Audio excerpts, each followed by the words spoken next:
Hello, Archie Dunlop here with Talking Astrology with Archie on Wednesday, July the 3rd, 2024. Tomorrow is July the 4th, and I suppose tomorrow I will be talking about America because it is the United States' birthday.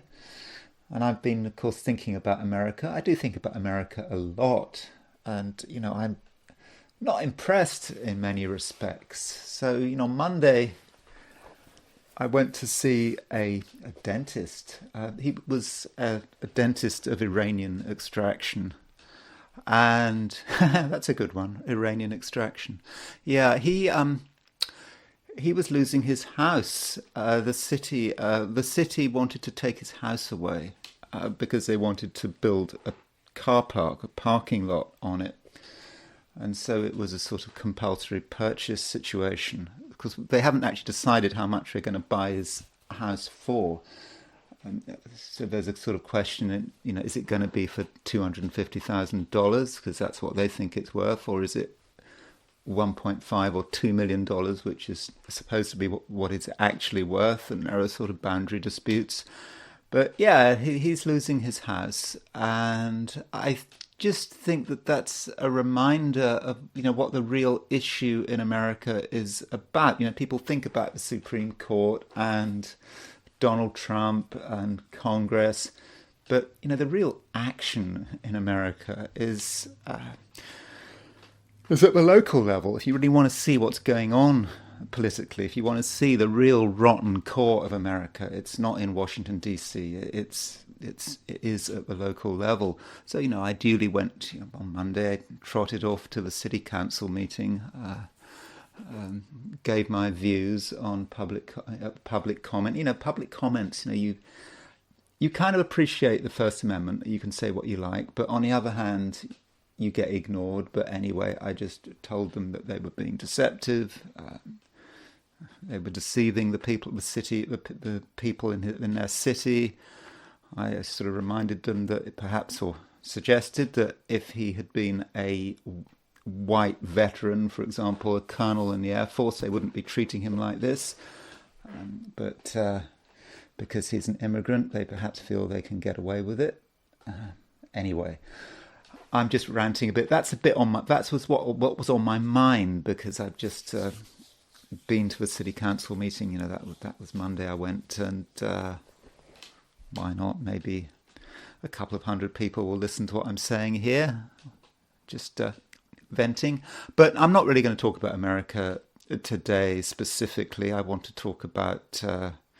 Actually, I want to continue talking about Mercury retrograde. I mean, I gave some examples of sorry, not Mercury retrograde. I mean, Mercury in Leo, because Mercury has gone into Leo, went into Leo yesterday, and I want to continue on the theme of Mercury in Leo and have a few more examples. For example, the Crown Prince of Saudi Arabia, he's got Mercury in Leo, important man. Who else? Vivek Ramaswamy. I know he's quite popular in some quarters, so I thought I'd look at his Mercury in Leo. And of course, the Starmer regime, when I assume it takes power on Friday, that will of course have Mercury in Leo. I might not have time to talk about the Starmer's new regime, which probably takes power at the end of a week after the British general elections.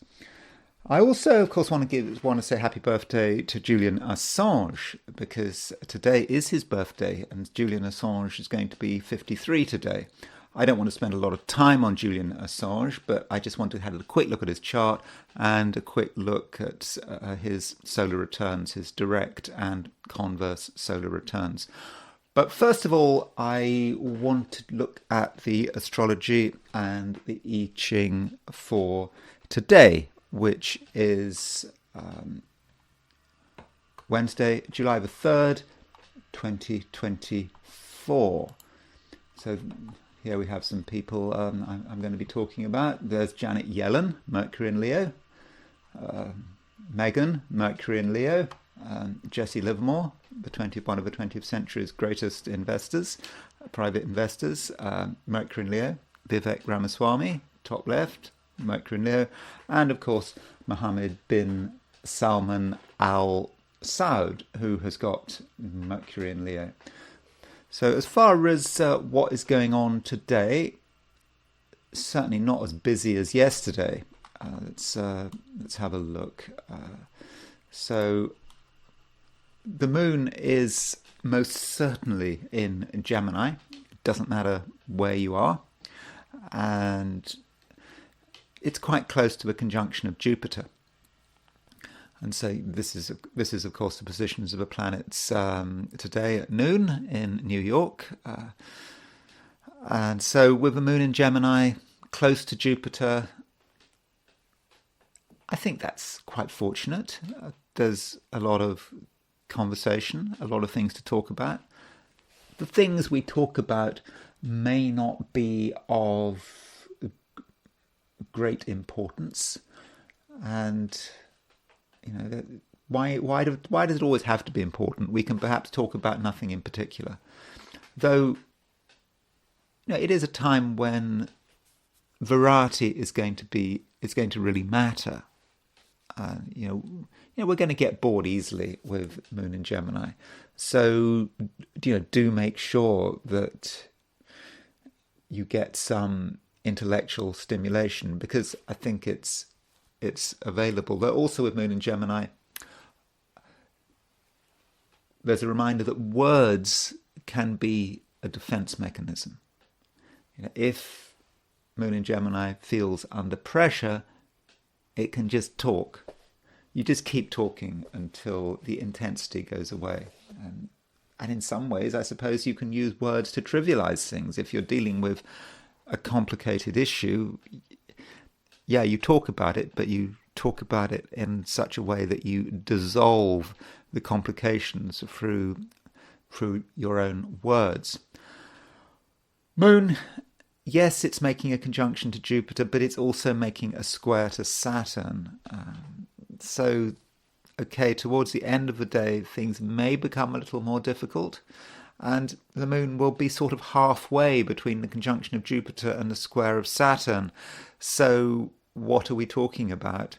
When you're talking about the Jupiter-Saturn pair, and remembering that Jupiter and Saturn are moving towards a square slowly, we are talking about the business cycle there. The economy, what's going on in the economy. Joe Biden in America, at least, Joe Biden says the economy is great. Making that he's made loads of jobs since COVID. Other people say it's just lies, but it's just an illusion. So that might be something to talk about. How good is the economy? When is the economy going to burst? Is it going to burst, at least in the United States?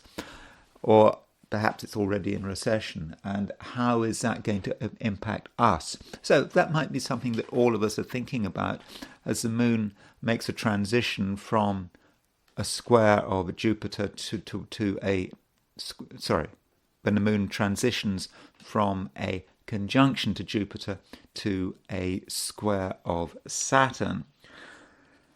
Another aspect going on, we have Venus trine Saturn. So there's Venus at 20 Cancer, making a trine to Saturn at 19 Pisces. I think that Venus trine Saturn, all things being equal, is probably quite fortunate.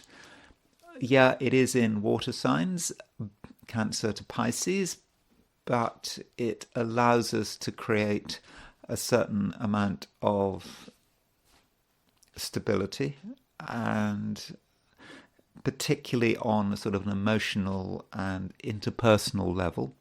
So if there have been recent emotional complications, now might be a time to sort things out. Not entirely in a Gemini way. I suppose the moon is in Gemini, so talking has a role to play, but it's like accepting other people's emotions, and of course accepting our own emotions, and somehow being able to coexist with people who perhaps have a slightly different emotional outlook on the world. So I think that Venus trine Saturn is positive. Then we have Mercury opposition Pluto. So Mercury opposition Pluto, it's quite an intense aspect, isn't it? I was talking about it yesterday because I think that many of us are already starting to feel this Mercury opposition Pluto. Things are becoming a bit intense, and there are a few ways in which we can look at this Mercury opposition Pluto. One approach with this Mercury opposition Pluto is to see it in terms of manipulation, because Mercury is a communication planet.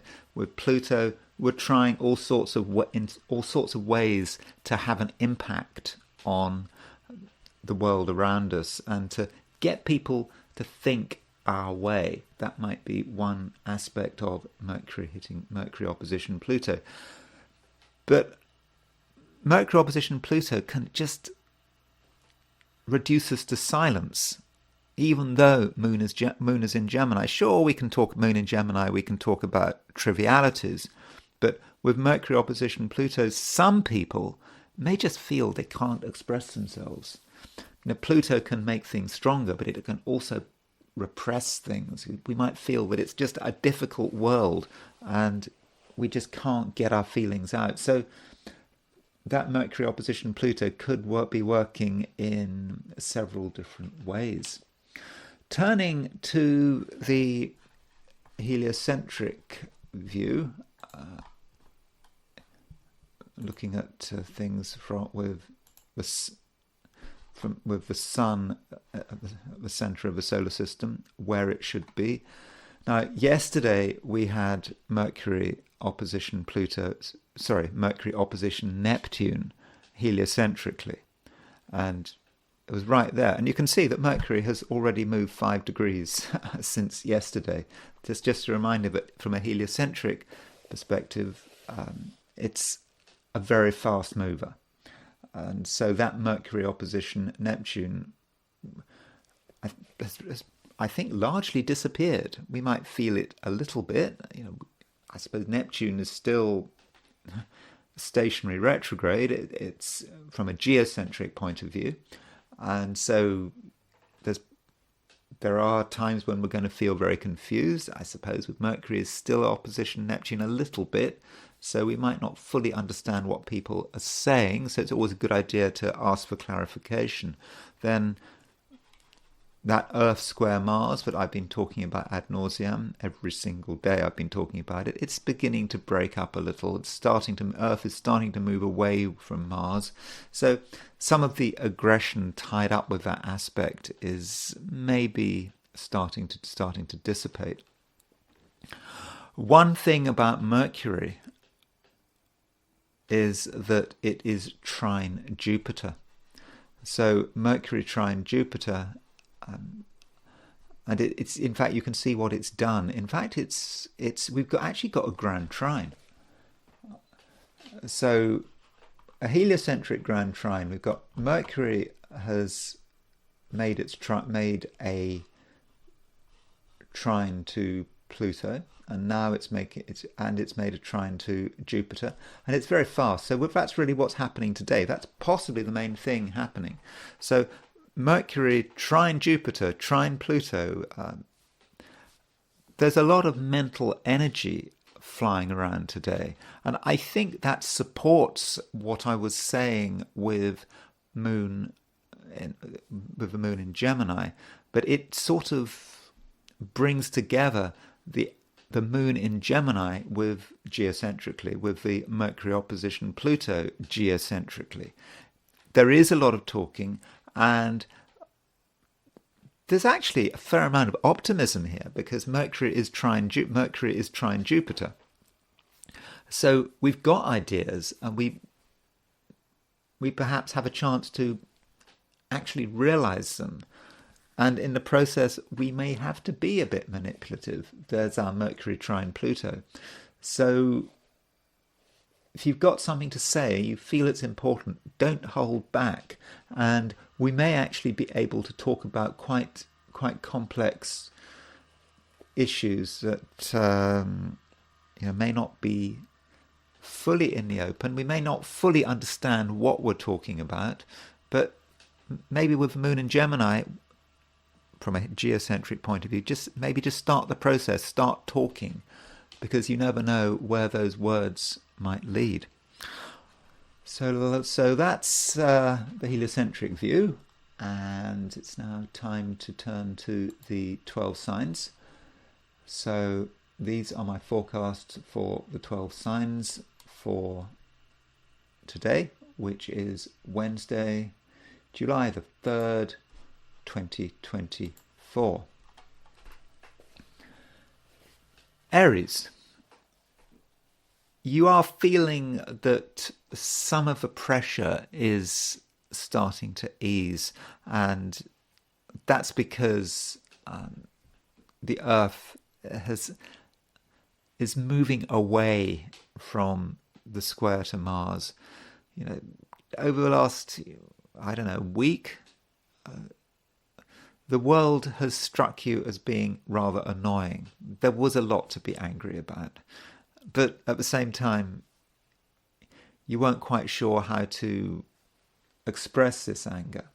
But now with the Earth moving away from the square of Mars, perhaps some of the intensity is starting to calm down. And you're finding ways in which you can communicate with the moon in Gemini. So when you talk, what actually are you trying to achieve? I think that talking is certainly important, but especially with the moon being conjunct Jupiter in Gemini. You may not achieve much through talking, but you may at the same time be starting some kind of process. People will listen, but it may just be that right now they're not prepared to act. And that might appear to you to be a little bit frustrating. You're talking, people are listening, but are they responding? Are they actually going to do anything constructive? Probably not. Now, you might get irritated about that. This sort of stuckness that is still there in the world around you. And maybe it's also connected with the fact that the Earth is still square Mars. So you have to be patient. It is enough to create a line of communication. Once you've got that line of communication, things can start to move eventually, but maybe not today. And while it's always a good idea to talk, you shouldn't regard other people as being important to you in terms of your grand creative plan. You have a grand creative plan. It's now developing. Mercury is already in Leo. Soon enough, the Sun and Venus will be in Leo in a few weeks' time. So the creative plan is developing, but again, it's early days, and you don't want to obsess too much about how much support you're getting. And that could perhaps be a problem. You may feel that it's a time when you need support for some reason, that you want to know that you're not alone, that whatever you're doing, you've got people behind you who, if necessary, will give you the encouragement you're looking for. But it shouldn't be necessary right now. It's okay to do things on your own and to be self-reliant. And as an Aries, that's something you should appreciate. The North Node remains in Aries. North Node moves slowly. And with the North Node in Aries, in fact, the Sun is square the North Node at the moment. Okay, the aspect, the Sun square North Node was exact yesterday, but with the Sun square North Node, you really should be thinking about yourself and how you are going to make things happen. If you get support from other people, that's great, but I don't think right now that it's anything you should assume. You might hear some nice words, but it's not going to go beyond words, I don't think. So in the end, it's still a time where you have to be self-reliant, and communication is just the beginning, and it may be a long time before people are really prepared to engage in a way that you find satisfactory. Taurus. Venus is trine Saturn, and Venus is your ruler. So Venus trine Saturn allows you to create a certain amount of stability, I would say. You are a safe pair of hands. You are someone that people can trust. And I think your calm, easygoing approach is going to make you friends, and I think that people may even be prepared to confide in you. They're going to feel that you're the sort of person who's going to be there for them, and that you won't betray any promises. You won't betray any confidences, and so people can perhaps open up in your presence.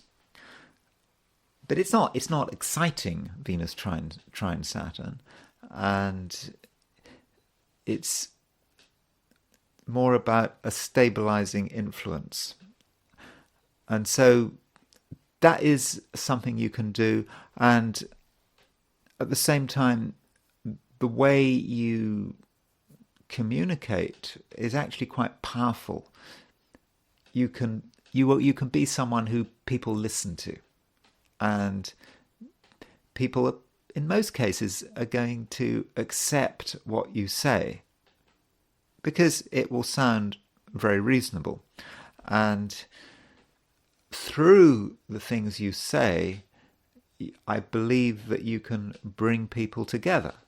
You can bring people closer to yourself, and also closer to each other. So if people around you have been, recently disagreeing with one another, then somehow you can dissolve those disagreements and create a sense of unity and togetherness. Now, one area that might be a little problematic is money, especially late in the day, especially in the Americas. But I think in general, money could be an issue. We have Moon conjunct Jupiter today, which kind of is good. I mean, Moon-Jupiter conjunction, the Moon-Jupiter conjunction may actually give you financial opportunities, may allow money to come your way. At the same time, the Moon is making a square to Saturn. And so with that Moon square Saturn, there may be something bothering you about money. It's also possible that someone you have to engage with you does something or says something relating to money that you just think, hold on, that's not right. You hear them the first time, it sounds okay, but then you hear them again and you're thinking, hold on, what is going on? So when people start talking about money, you really do need to question them. I don't mean asking intrusive questions. It's more about asking your own questions. And really ask, does this person really know what they're doing, or are they kidding themselves? Could their actions lead to financial damage, not just for themselves, but perhaps for you as well? And also, the Moon, it makes a conjunction to Jupiter, it makes a square to Saturn, and then it makes a 45-degree aspect to the Jupiter-Saturn midpoint.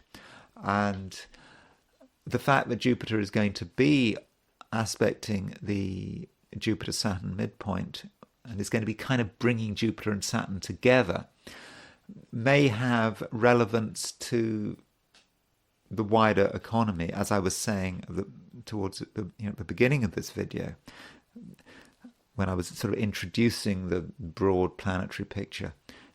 I think, Taurus, if you think about it, you're going to realize that what's going on out there is soon enough going to have an impact on you. It may just be a fleeting thought you have, just a fleeting realization. Taurus, thinking about what might go wrong, how you are reliant on the broader economy. It's all going through your mind, and then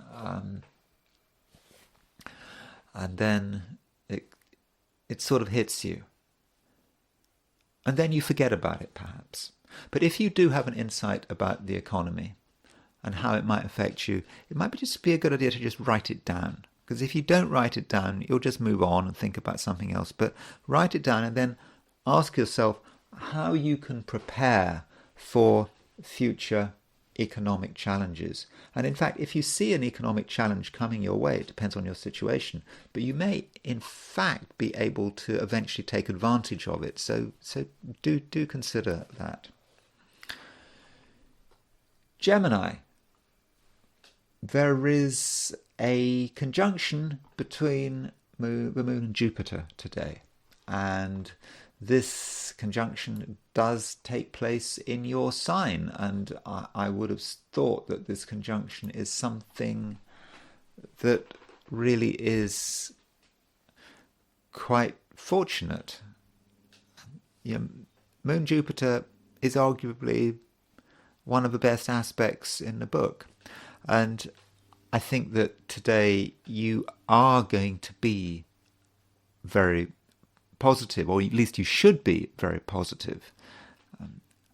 You can see potential, or you should be seeing potential, and you can look beyond your immediate environment and perhaps be a little bit futuristic, thinking about what could happen in the future and perhaps how you can benefit from it.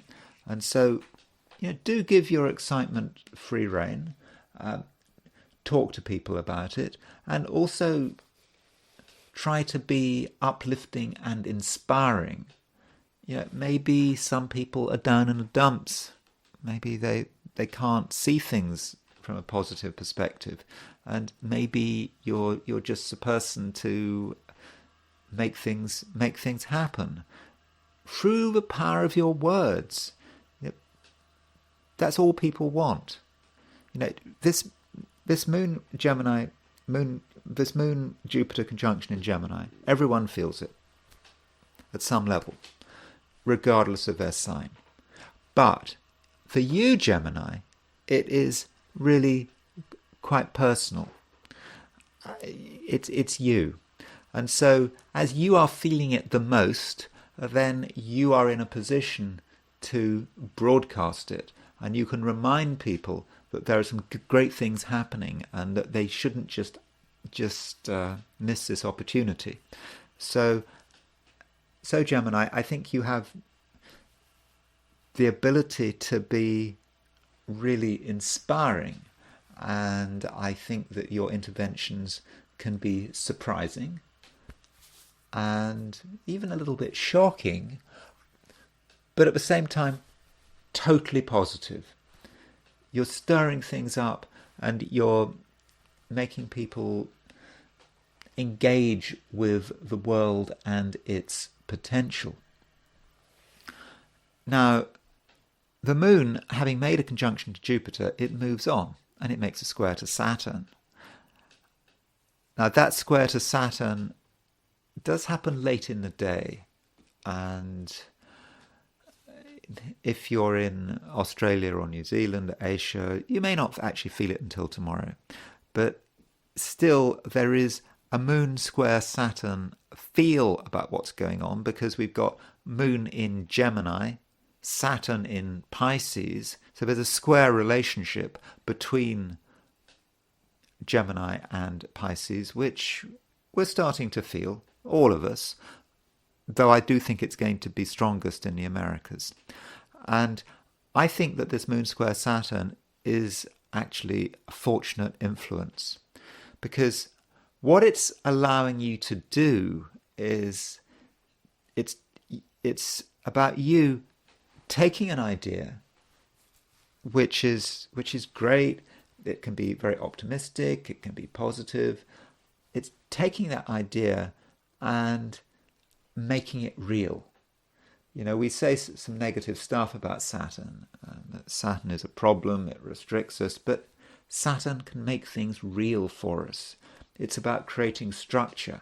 Not everyone can do it, but I think Gemini can, because, you know, since March of 2023, Saturn has been moving through Pisces. It's been in a very high-profile sector of the Gemini chart.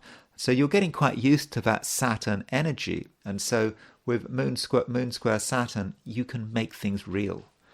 Not just for yourself, but also for other people. Cancer. The moon is your ruler, and it's still in Gemini.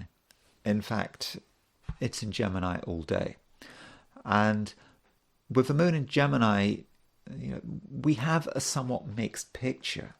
So when the moon is in Gemini, it's very often a time when Cancerians feel that it's just that they have to perhaps take a step back. You know, the moon will eventually move from Gemini into Cancer, but not yet. And it just might be a time to just take it all in, review the situation. You know, especially, I suppose, if you're an American Cancerian, you know, I suppose it's Independence Day tomorrow, so, you know, it's a time when many Cancerians can perhaps take time off, or relax. Of course, take time off if they're working, depends what they're doing, but, you know, certainly in America, it's a time where people can reflect, hopefully. So there's nothing that really has to be done. Yet, there is a conjunction between the moon and Jupiter in Cancer today. And Jupiter, I think, does have a special connection with Cancer. I know that Jupiter is, of course, not the ruler of Cancer by sign, but by exaltation, Jupiter does have a relationship to Cancer, because, you know, Jupiter is exalted in Cancer. Of course, although it's not in Cancer at the moment, Jupiter is actually in Gemini. There's still that connection. So with Moon-Jupiter conjunction, Cancer,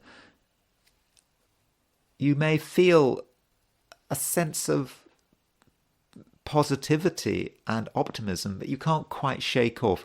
It's not the kind of optimism where you just want to tell everyone about it. You want to tell everyone that everything's great, everything's fine. It's not that kind of optimism. It's more of a private optimism. You just know that things are going to be okay.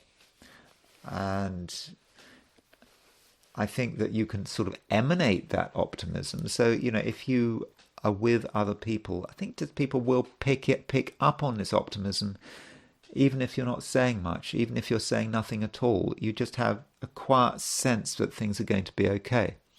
Plus, there could be new possibilities starting to make themselves felt. You don't fully get these possibilities, you don't fully understand them, but it's just the start of something. Now, the moon does move on from that conjunction to Jupiter, and it makes a square to Saturn. Now, that square to Saturn may be more about tomorrow, especially if you're in Asia or Australia or New Zealand, but if you're in the Americas, right at the end of the day, you might feel that moon square Saturn, and it's more serious from the moon conjunct Jupiter, and it's quite down to earth, and I think you will realize that perhaps you and some other people don't fully see eye to eye, but it shouldn't be serious. You can't have a situation where you are totally close to everyone, and even if you are totally close to someone, there will be moments when there are disagreements, when you have different priorities, different expectations. So I wouldn't worry about it too much. And there's some possibility that you might be a little challenged at the end of the day, especially if you're in the Americas. And it may be about being challenged in a spiritual or philosophical way. You are given evidence that some of your ideas are not entirely realistic, that you've kind of got something a little bit wrong, at least on the edges. It may be to do with your religious or spiritual beliefs. It could be about your political beliefs. You just get evidence that something's not right, and that maybe some of your beliefs need to be changed a little. And I'm not talking about some dramatic moment where everything changes. It's more at the edges with this moon square Saturn. But I don't think it's anything to worry about. In fact, I think it's probably something to be welcomed. Leo. Yesterday I talked about an opposition between Mercury and Pluto, and today this opposition between Mercury and Pluto is exact, and Mercury is moving through Leo. So you're still getting used to Mercury moving through Leo, but with this opposition to Pluto, you're kind of aware of your own power, but you're also aware of overall issues of power. And there is a question about who has got the power, and that especially applies to verbal power. What we are saying, what we are communicating. That's Mercury. Mercury is a communication planet. And I do think, Leo, you've certainly got things to say. And it's going to be important to you with Mercury opposition Pluto for you to have an influence. And it may just seem to be a little bit of a zero-sum game. Either you have the influence or someone else has the influence. Power cannot be shared. I'm not saying it's true that power cannot be shared, but you may be of the opinion that it is impossible to share power. Almost like in every single interaction, one person wins, another person loses. Again, I'm not saying that's true, but that might be how it feels. So this is going to be especially true if you're involved in any kind of negotiation. Mercury opposition Pluto can be about negotiation, trying to sort out the details and at the same time trying to be heard. And so if you are involved in negotiation, it's going to actually be quite difficult to compromise because you're seeing it in terms of winning and losing. It's like you can't have a negotiation and both sides winning, both sides losing, or there being some kind of compromise where no one wins, no one loses. There always has to be a winner, always has to be a loser. And that may actually be the case. So you could say, Leo, that you shouldn't get involved in any form of discussion at whatever level, whether you're trying to push some political point or whether you're trying to have some negotiation involving some multi-million-dollar contract or whatever it is. But you shouldn't have a discussion today if you see it in terms of winning or losing, or because I think indeed any discussion is going to be about winning or losing. So perhaps serious discussions should be avoided unless you are very sure you can win, because I think that you're going to want to win. And if you lose, or even if it's a draw, you're going to feel that you've compromised yourself. So you either avoid discussions that you're not going to win in, or you change your attitude. Maybe you can change your attitude, and maybe with Mercury opposition Pluto, we could see that as some kind of transformation where someone else shifts your way of thinking. That would be great, but I'm just not convinced that it's going to happen. Now, on a lighter note, there is a conjunction between the Moon and Jupiter today, and it's pretty easygoing and it's pretty sociable as well. So, Leo, if you want to have a fun social life today, I mean, I know it's a Wednesday. Wednesday is not usually known for light-hearted socializing, but if you have the opportunity, then I think that things can work well. Just remember, it's not about negotiations. Negotiations are serious things. You cannot enjoy negotiating. You can't even enjoy arguing. But if you can just keep it light, then I do think that your social life can be very productive, and you can make new friends. And if you meet someone for the first time and you just keep the conversation light, focus on the small talk, just talk. That's what Moon and Gemini is about. Just talking, perhaps without any real purpose. Everything's fine. If you can do that, then I think that things should be okay. So, Leo, it can be a very trivial day, and it can be a very serious day. And really, Leo, it's your choice. Virgo, you are, I believe, fairly ambitious today. You have goals. You want things to happen at a particular pace, and you're just working out how best to achieve your aims. I mean, you are able to be successful, I think, provided you adopt the right approach. What people do not want right now is super intensity. If anyone is too serious, that just might put them off.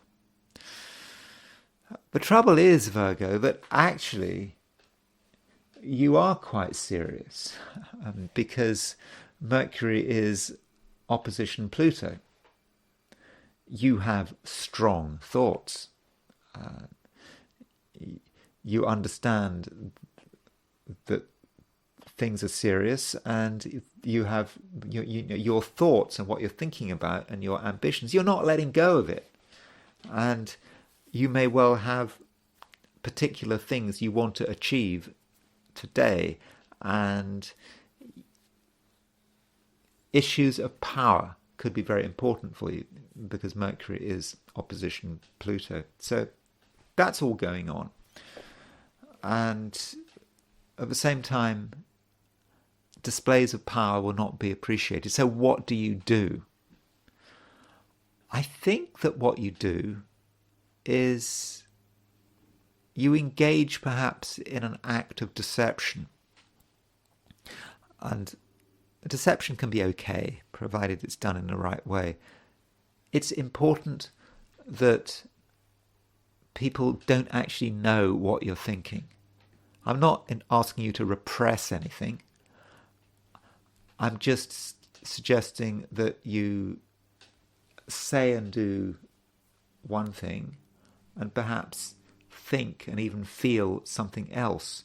People don't need to know why you're asking them to do something. People don't need to know about why you want things to happen. You don't have to tell them.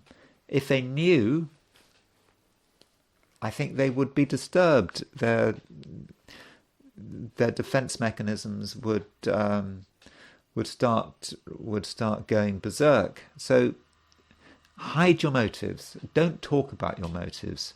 I think your motives are quite honourable. I don't think there's anything wrong with your motives, but just right now people don't want to know about them. So by all means have strong thoughts, powerful, intense thoughts. Yeah, that's great. But there's no need to share them. And when you're interacting with people, just try to keep it light. So what you've got to do is, yeah, sure, keep in mind what you want, but in terms of how you actually broadcast what you want, you've got to make some changes and give the impression of being light and fun-loving, even if behind the scenes that's not you at all. Now, I must emphasize that, repression is a bad thing, and I understand you can't keep this up for very long. It's just how you should be going about things today. Tomorrow, day after, things could be different. Now, of course, Virgo, it just may be that you don't have any ambitions. Everything is fine. There's nothing you particularly want. And in that case, it's fine, because Mercury opposition Pluto won't be such an issue. But still, with Mercury opposition Pluto, I do think issues of power could be quite important. Now, one thing I should say is that towards the end of the day, the moon does make a square to Saturn. It might be more about tomorrow. It kind of depends where you are. So if you're in Australia, New Zealand, that moon square Saturn is going to be more about tomorrow. But with this moon square Saturn, you may feel that something or someone is holding you back. You want things to happen, as I've already said. I think in most cases you are pretty ambitious, but you're going to find that someone's holding you back. Because Saturn is in Pisces, Pisces is your opposite sign, and so with Saturn holding you back, you have to negotiate this. You might feel that confrontation is the best approach. I don't think that's right. I think that instead you should try to understand the extent to which you're being held back and whether a particular person really has the power you think they have. It may be that you're exaggerating a person's control over you and their power over you. It may not be a person, by the way, it could be an organization. So do consider the possibility that there's an exaggeration here. Also consider the possibility that you're dealing with a natural constraint. There are always natural constraints. We have constraints on our actions. They exist everywhere. Maybe about the people around us, maybe about society in which we live. Do understand that constraint. And once you understand that constraint, you may take the view that it's not really about challenging the constraint, it's actually about working around it. And that might be the best way of getting what you want. Libra. Venus is your ruler, and it is making a trine to Saturn. This trine to Saturn is not spectacular, but I think it is quite useful. It allows you to get a perspective on things, and also to create some stability. Yeah, stability does matter, and it may be that certain relationships need to be sort of brought under control a bit. Maybe there are relationships that you don't really understand what's happening. Things maybe have got a little bit difficult, maybe. But with Venus trine Saturn, I think that does give you the opportunity to create a certain amount of stability. And stability is always a good thing. And stability can be based around good organization. And this Venus trine Saturn aspect may have relevance not just for relationships, but also for the way you organize perhaps your living space, maybe. Or it could be relating to career or your work. With Venus trine Saturn, you have a clear idea about the way things should be, and it works on an emotional level. If something isn't right, then you won't feel right. By the same token, if something is right, you're going to feel fine. So keep changing things until you feel right, and then things are going to be great. So it's all about how you feel. And don't be satisfied with feeling uneasy. If you're feeling uneasy, then it's unnecessary. Do what is necessary to create ease. And that might mean that you have to tell people what to do, that you might have to make suggestions. You may even have to actually say that you feel uncomfortable in a particular environment. It might not be the right thing to do. It might not seem to be the right thing to do. You're a Libran. You like to keep things under control. And you don't want to cause any upsets by saying anything out of turn. But it's all about you feeling comfortable. So that's one thing going on with this Venus trine Saturn. At the same time, there is a conjunction between the Moon and Jupiter, and this conjunction between the Moon and Jupiter is in Gemini. And Gemini is an air sign, and Libra is an air sign. And so with this conjunction between the Moon and Jupiter, you are actually going to feel a certain sense of optimism. An optimism that may have something to do with your work and your direction. You may have been doing something in a particular way and it all seemed a little bit boring. You were just going in one direction and you weren't quite sure where you were going, but you knew there was a direction. But now you're seeing things in a different way.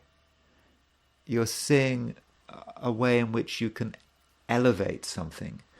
You can turn it into something really valuable, just a valuable part of your life, which can actually meet your aspirations. And don't ever sort of underestimate your own aspirations. They do really matter. And again, it goes back to this sense of comfort in your environment, also spiritual and philosophical comfort. That's what it's all about. And if something is uncomfortable, you should not be tolerating it. And there may be pressure on you coming from yourself to do things differently.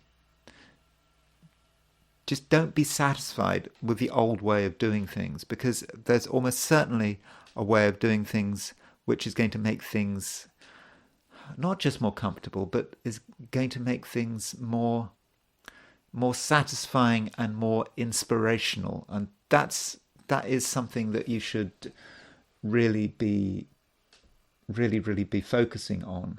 and listen to what's going on around you without becoming a complete part of it. That's always a difficult balance for Libra to make. Librans have to consider the outside world. It's all about balance, isn't it? But you have to do it in such a way that your own interests are taken care of and are nurtured and supported. In terms of other people, okay, I've been a little bit serious so far, but I do think that you're able to express yourself very well today. There is a lightness there. And I think part of it is the fact that we've got a moon conjunct Jupiter. Moon conjunct Jupiter in an air sign. That's just what Libra needs. Conversation about nothing in particular. You can alter your conversation to fit the situation. Librans are pretty good at that anyway, but I think you're going to be particularly good at it right now. And through the things you say, Libra, I think you can actually start to really get closer to people, because you can say things that make you sound appealing, that also give the impression that you've got something to offer that is not immediately apparent. So in terms of popularity, I think it's a day when you can be very popular. And if you're popular, that means that you perhaps have an opportunity to take advantage of the situation. Scorpio. It's not an entirely comfortable day, because things just do seem a bit complicated. And you might feel that other people are doing things that you just don't appreciate. You might regard it as being a little bit trivial and meaningless. What is the point? I suppose if you're an American Scorpio, you're in the United States, you've got the run up to Independence Day, and I don't know, people get excited about Independence Day, and you have fireworks, and even though it's not Independence Day, you can often hear fireworks in the distance, and people put up their bunting, and you just ask yourself, what is the point? What really is the point? Particularly now. Because, Scorpio, you understand that we are living in serious times. It's possibly not a time for just relaxing and enjoying oneself. It's hard work, and perhaps it would be better if people would can focus on something more serious. So hard work, enjoying yourself, that's a contradiction, isn't it? But as far as you're concerned, having fun right now isn't particularly easy, because one is always thinking that there is something more productive one could be doing, especially as we have Mercury opposition Pluto. Mercury is gone into Leo. I think if you're a Scorpio, that really is important, Mercury being in Leo. It does focus you. You perhaps have a focus now that you didn't have a few days ago, and you're thinking about what needs to be done. And you're perhaps also thinking about not tomorrow, but you're thinking about the day after, next week, what's happening over the next month. Time is flying, and you perhaps expect everyone to fit in with your ideas. Perhaps you're being unreasonable, but maybe not. Scorpio is a powerful sign, and with Mercury making an opposition to Pluto, I think that you have an opportunity here to bring to bear the full power of who you are, and really start to focus it and get people to listen to you. That's one way Mercury opposition Pluto could work. That's probably the best way for Mercury opposition Pluto to work. There is another more problematic way in which Mercury opposition Pluto could work in the Scorpio chart, and that just might be Mercury represents your ideas. It's like what you want to do, and Pluto represents something trying to disrupt your ambitions. That disruption, for example, could come from your home and your family. So your home and your family in some ways might be a strength, but they might also be a distraction. You're being pressured to focus on something that you don't really want to focus on. So many Scorpios may have to do a bit of negotiation here with this Mercury opposition Pluto. You can't allow other people's needs, even if you love these people a lot, to completely overwhelm you.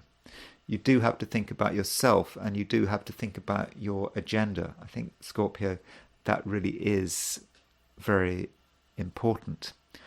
And don't be surprised, Scorpio, if some people are just not being cooperative.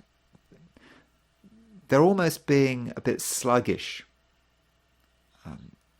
Not just sluggish in terms of their actions, but in terms of their thinking. So if you engage with people and you try to understand what they're thinking about, you may actually be very disappointed. Some people, they just do not want to move. They're quite happy where they are, even if where they are is totally unsatisfactory, complacent, even dangerous. But getting people to move and be flexible and to address the future could be difficult. And so you're gonna have to work out what the best way of dealing with this is.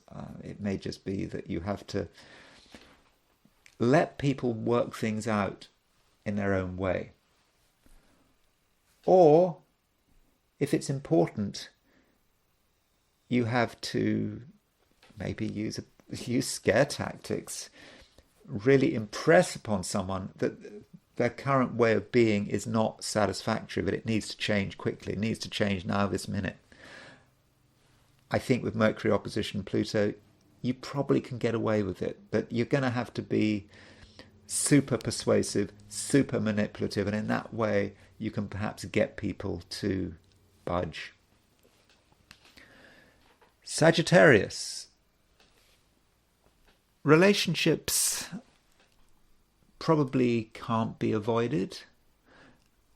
Relationships of whatever nature, kind of depends on the situation, because there is a conjunction between the Moon and Jupiter, and it takes place in Gemini, your opposite sign. And Jupiter, remember, is your ruler, and it's been in Gemini now for some time. I think it went into Gemini at the end of May. And so with Jupiter in Gemini, you understand that other people cannot be ignored or avoided. They're just there.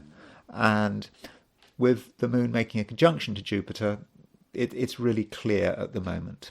And I think that you have to make an effort at the moment right now to really understand what people are thinking and what people are saying and what they want. And you can accommodate them to an extent. You can't completely accommodate them because you've got to think about yourself. But see what you can do. Give people something. Because that something may just be enough to shut them up. At least that's from a rather negative perspective. Though from a positive point of view, Moon-Jupiter conjunction can be about really benefiting from another person. So it's not a good time to be alone. Not just because people need you, but because you can actually benefit from other people. Just give them a chance. Give them a chance to show you what they've got to offer, because I think that you might actually be favourably impressed. Now, on a cautionary note, I think yesterday I mentioned it as well, that there is some danger that Sagittarians get distracted. They might see something that is quite appealing, that seems interesting, and they want to go after it. And you do have to be careful. It's not something that you should do lightly. So you don't want to have sudden changes of plan.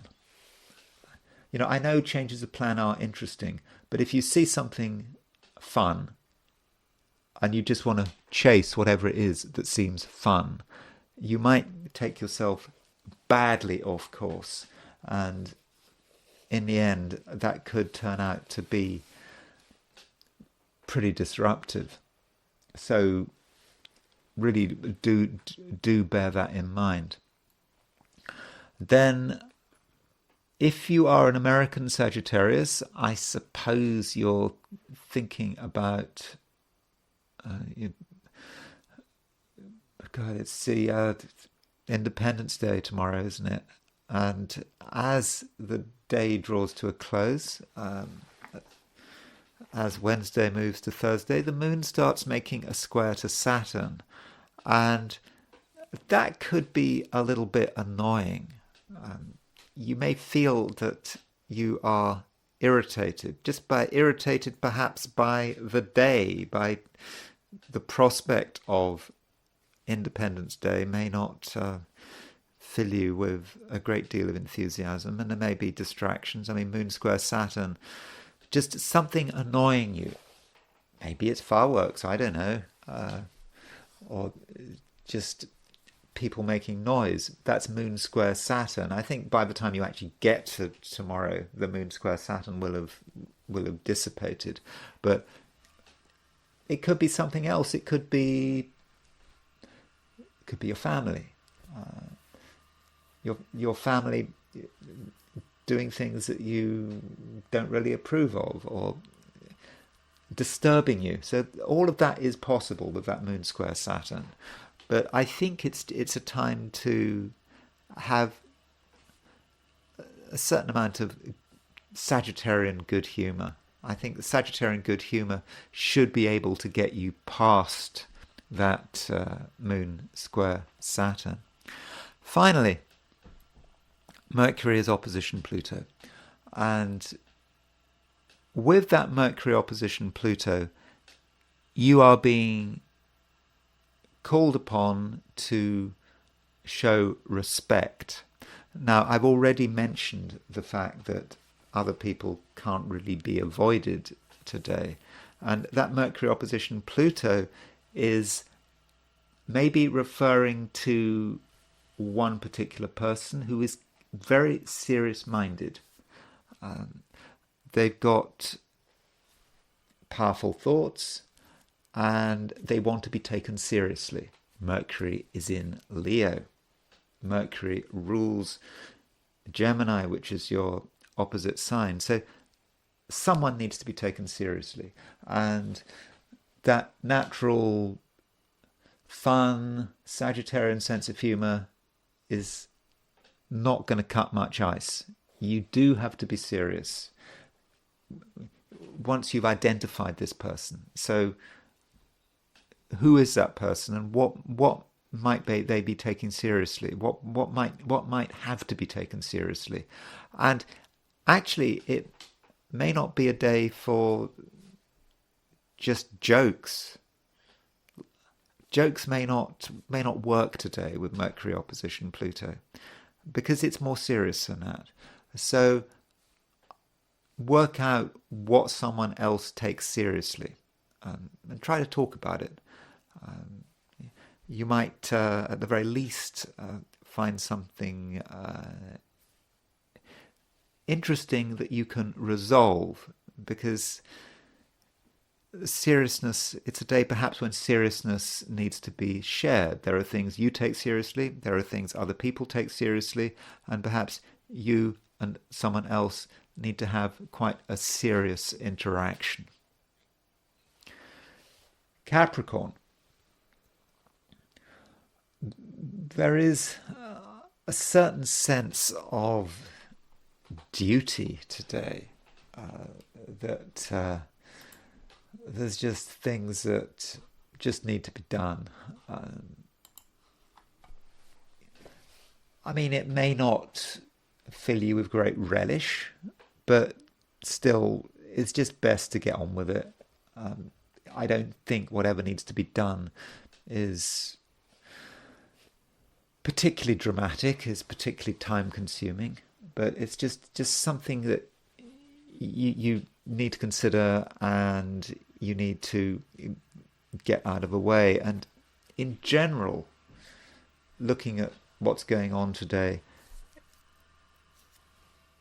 it doesn't seem on the surface that there's a great deal happening, though it's important to give people a chance. And that is because there is a trine aspect between Venus and Saturn. So, Venus is in Cancer. Cancer is your opposite sign.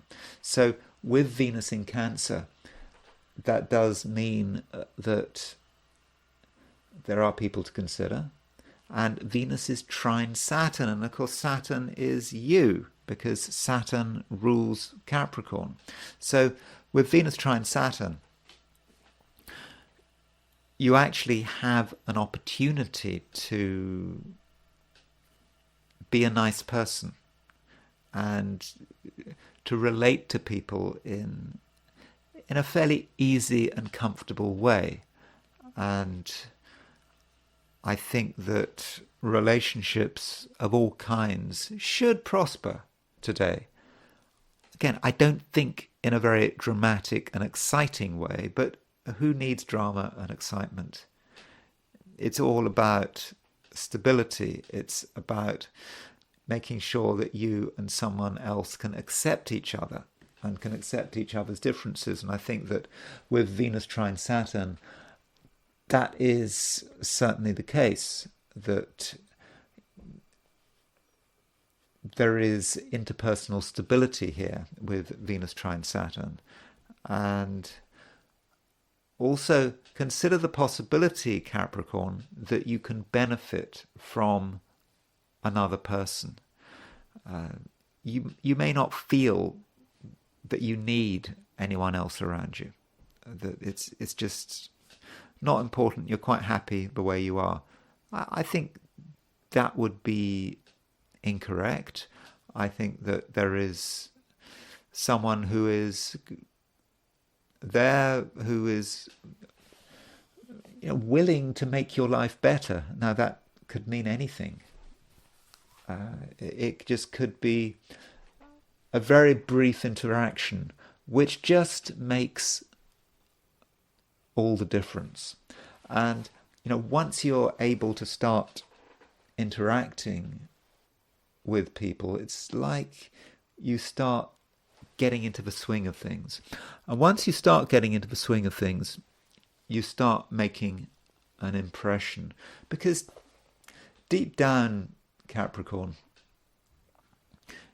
you actually have quite a clear idea about the way the world should be, the way the world should be organized, and you have a fundamental optimism that things could be better. I mean, if you were to be totally pessimistic, you would be of the view that things could never be better, things could never be improved. But you know that things can be improved, and you can start with yourself. I said right at the beginning of this piece on Capricorn that there are a few things that need to be done, maybe quite boring things to be done, but you're doing it for yourself. And so you start by improving your small part of the world, and it may be hard work, concentrated hard work, but it shouldn't actually take too long. And once you've sorted out your own little corner of the world, then you can start focusing on the world at large. And I do think, Capricorn, there are actually things you can do. And I think that you're able to present yourself in a very focused and serious way. And I do think that other people are going to take note and they're going to listen. And in the end, they may be prepared to do things your way, because your way is the right way. Aquarius. Aquarius is an air sign, and there is activity in air signs. We've got a Moon-Jupiter conjunction, and I think that Moon-Jupiter conjunction is entirely positive. It's just what you need. It allows you to be yourself and to really understand how important it is to be yourself. And when you're being yourself, you are confident, and you don't have to take things too seriously. You can just relax and be happy, and also be enthusiastic. Enthusiasm does matter. Now, enthusiasm, if you're an Aquarian, can't always be taken for granted, because Aquarius is a sign that's ruled by Saturn, and Saturn can be a bit reserved and can be a bit questioning, and enthusiasm often seems out of place, especially when you are responding to what other people are doing. But enthusiasm does matter today, and I think you can show enthusiasm whatever you're doing, wherever you are. And the important point of that enthusiasm is not to be enthusiastic only about the things that are important to you, but also to be enthusiastic about what other people are doing. Now, you might regard your enthusiasm as being just surface level. It doesn't have any depth, it doesn't have any seriousness, and in a way it feels a bit fake. But just showing a little bit of enthusiasm when responding to other people's actions, I think is the right thing to do, because you'll be making people happy. Now, obviously, you can't be enthusiastic about something which is bad. That's true. But if you don't feel that people are doing anything wrong, if they're happy doing what they're doing, and just be enthusiastic. It doesn't hurt, and it doesn't cost anything. And leading on from that, you are a fun person to have around, and people are going to like you, and you can create change, but positive change, and you can create excitement. Though I suppose one can't ignore the fact that there is an opposition between Mercury and Pluto. This Mercury-Pluto opposition, I talked about it yesterday, because I think you started to feel it yesterday, but as soon as Mercury went into Leo. And so with this Mercury opposition Leo, there is a certain seriousness there, because this Mercury-Leo opposition is right across the main axis of your chart. And so I suppose with Pluto in early Aquarius, it's a time when you do have a strong sense of your transformative power and what you should be doing, even if you're not doing. But it might get challenged. just someone, some situation says something, does something, and it's a challenge. And your own power may be briefly called into question, not directly, but that's the way you're going to interpret it. It just might feel that there is a suggestion that you're not giving things your full attention. And yeah, that you might not be serious. So if you do find yourself being questioned, challenged even, don't get annoyed. You need to perhaps consider this as being a valuable experience. You may actually realize that you are not taking advantage of your own fundamental power. And it just may be pointed out to you in a conversation. But I don't think directly. It's not like someone is going to say, oh, tell you that you are underusing your abilities directly. It's not like that. It's just going to become apparent to you. And actually, I think this is a good thing. Through dynamic interaction, you actually realize what you can do. At first, you don't respond well to this because you perhaps feel, oh, you're doing enough. But no, you're not quite doing enough. You could do more. And this is not just about what you're doing tomorrow or the day after. It's more of a long-term thing. It's about how you're planning, the next few years. With Pluto moving into Aquarius. Okay, it moves out of Aquarius into Capricorn briefly over the autumn, but it comes back into Aquarius, and then after that, for years into the future, Pluto is going to be Aquarius. This is going to be in Aquarius, and this is your time. This is about you harnessing your power, and it's just being suggested to you right now that as it stands, you're not doing everything you can. So perhaps you need to increase the volume a little bit and really start to work out what you are expected to do and really give it your best shot. Pisces. It's a time, Pisces, when possibly you want to keep a fairly low profile.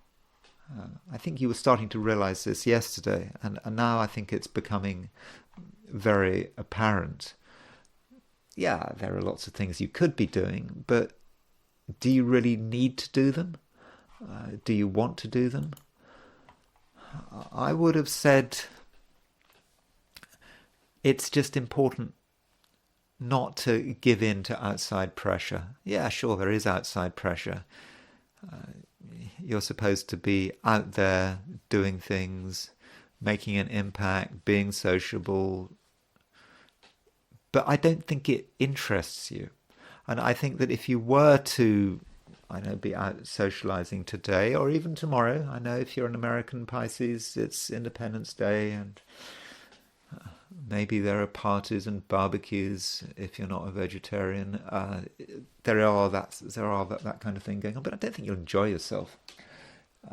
I think that you need to accept that and respect your own boundaries and make sure that other people respect your own boundaries. You will do your best work in your own space. When you're on other or when you're on someone else's territory, you're not going to be on good form. You're going to just feel, like a fish out of water. And you don't want to feel like a fish out of water, do you? So if you do feel a need to meet people, then can't they come to you? Can't it all happen on your territory? Because on your territory you'll be strong. On someone else's territory, you won't be so strong.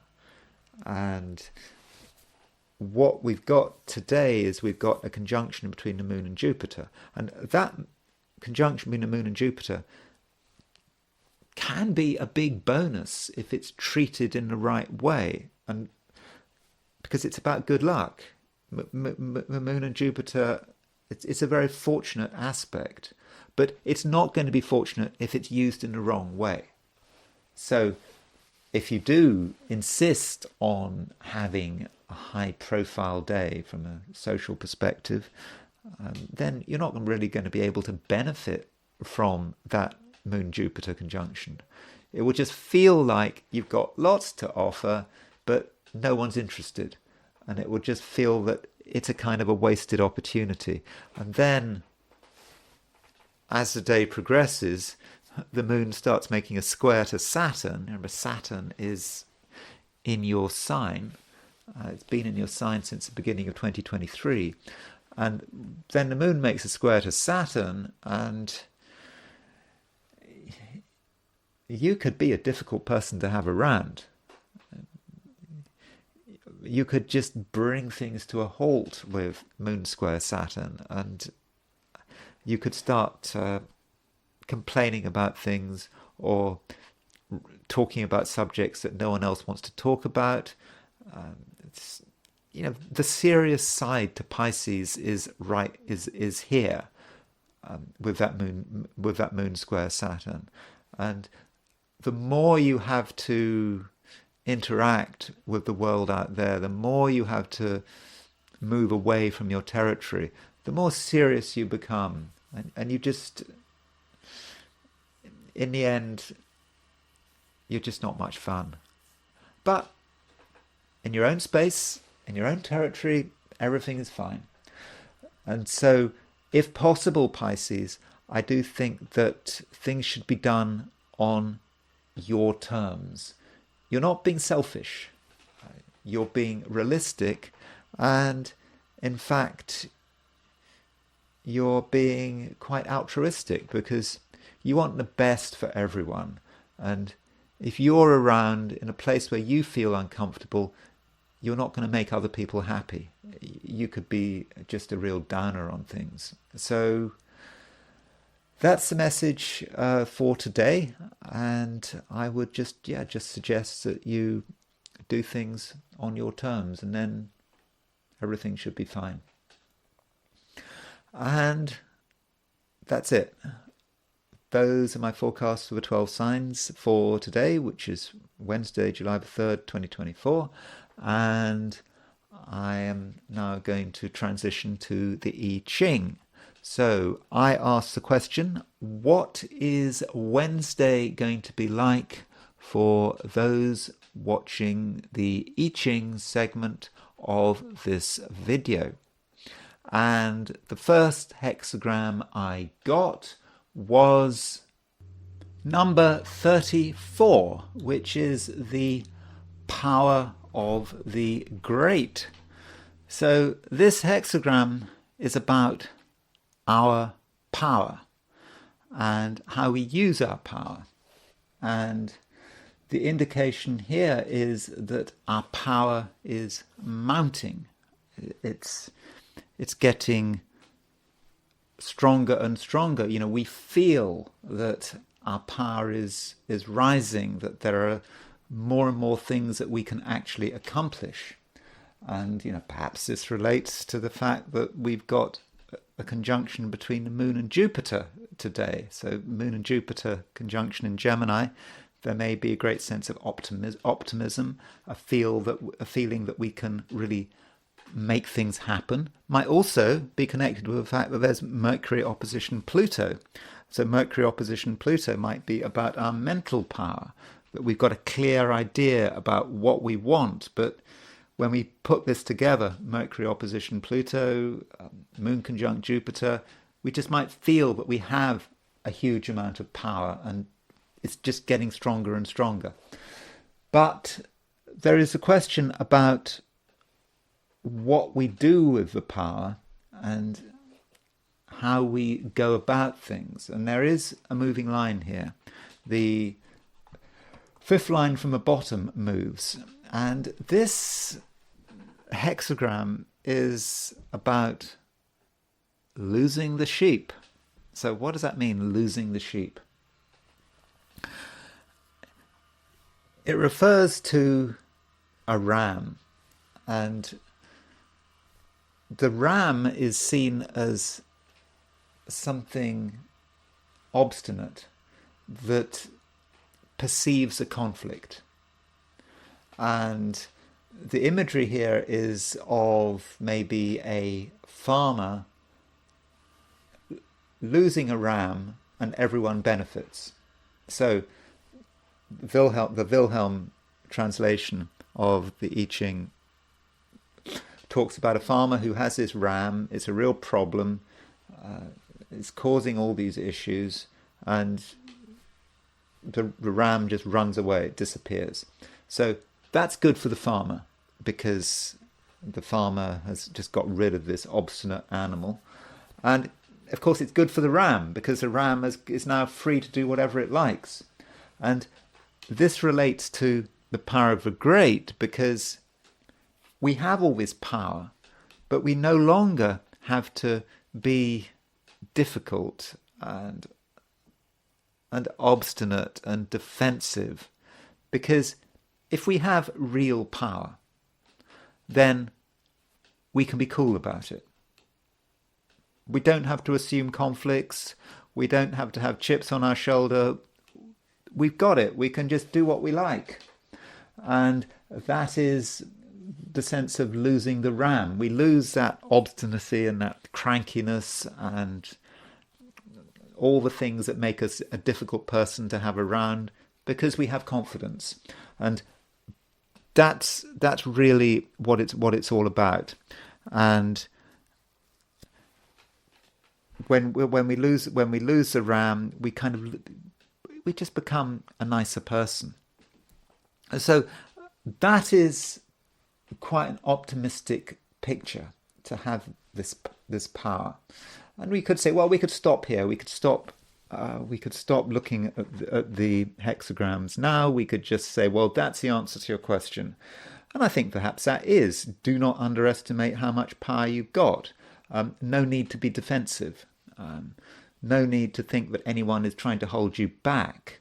And that might also link to the fact that late in the day, especially if you're in America, there's Moon Square Saturn. So Moon Square Saturn is about perhaps feeling something is holding us back, that we can't be ourselves. And with the power of the great, it's saying, no. Forget the Saturn. That's gone. That's the ram. Okay, I know that the Saturn is not the ram. It's the goat. But still, there is a kind of a link there. But we lose that. We lose Saturn, and we can just be ourselves and be confident. And that's what people want to see, and we can really accomplish a great deal then. But the fifth line does move. And if we look at the second hexagram, we get a somewhat different situation. We get hexagram 43, which is a breakthrough. Now, that sounds positive. And I suppose you could say that we are confident. We have this power. There's no doubt about it. And if there's some situation that we're trying to make sense of, we can make the breakthrough. And we can do it with total confidence. But the question is, where is the breakthrough? And how is this breakthrough working out? And it just may be that the breakthrough is all about understanding that there is a problem. That, we've got a lot of power. It's true. But there is someone else who's also got a lot of power. Perhaps more power than us. And we always have to consider the power equation.